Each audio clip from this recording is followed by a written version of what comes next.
Hi,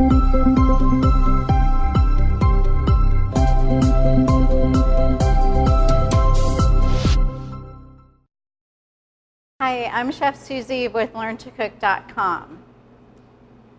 Today I'm going to be making cherry pie, which is a wonderful summertime favorite, and it's also great served a la mode with vanilla ice cream. So knowing that, let's get started. I'm just using some red cherries that are tart that I've got from a can, and I've drained out the juice. And here I have my sugar mixture with some tapioca, which is going to be used as a thickener, and there's a little bit of salt in here too. So I'm going to go ahead and pour this over my cherries. And it looks like a lot of sugar, but keep in mind these are tart cherries, so you've got to sweeten them up a little bit. And the sugar is adding a really nice shine. And the little speckles that you see in there are the tapioca pudding dried, and it's going to help thicken this pie. And I'm also going to add a little bit of almond extract, which is just a really nice complement to the cherries. Anytime you're making something with cherries, always keep in mind the almond goes very nicely. And we're going to add back some of the remaining juice that I strained out. That's going to help make kind of like a little bit of a glaze with the cherries when they start baking in the pie shell in the oven. So let's go ahead and pour this in the pie shell.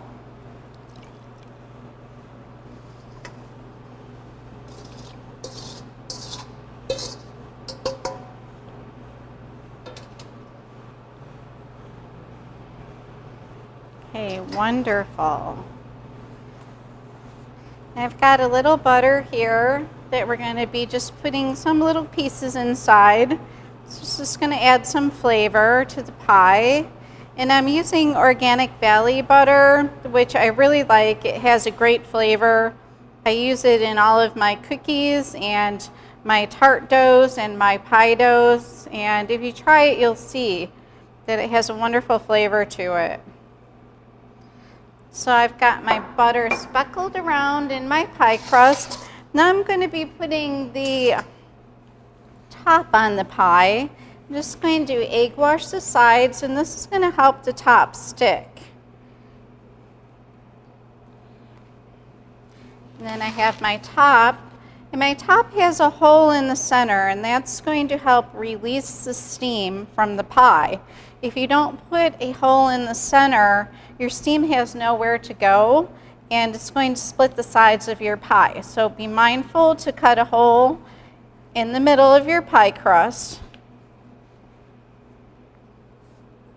And that's going to help that steam just release on its own without busting the ends of the pie. So I've got my pie dough off, my excess pie dough. Just going to clean this up a little bit. Then I'm just going to make a little flute. You can leave it plain if you like. I like to put a little flute on here, and then I'm going to be egg washing the whole thing before I put it in the oven. The egg wash is going to help brown, and it's just going to give it a finished glazed kind of a look. If you like, you can sprinkle some sugar on after you egg wash, but I just like to leave it plain. My cherry pie, there's also some coarse sugars available that you could put on top of the pie. You see that sometimes too with cherry pies. So I'm just going to gently egg wash the top. And I don't want a lot of puddles. I'm just putting one smooth layer, not putting too much egg wash on here. So if you have puddles, it's just they're gonna brown really dark, and you'll have just dark egg puddles on here. And this is our cherry pie egg washed, ready to go in the oven. I've baked my cherry pie at 375 degrees for about 50 to 55 minutes till it turned golden brown on top. And I've plated it with some vanilla ice cream, a little whipped cream, and a Driscoll strawberry. I like the Driscoll brand. It just brings a lot of quality. It's my favorite strawberry to use. So thanks for joining me today at LearnToCook.com. Well, thanks for joining us today at learntocook.com. Be sure to comment and to subscribe. Also visit us on Facebook and Twitter. Have a great day and thank you.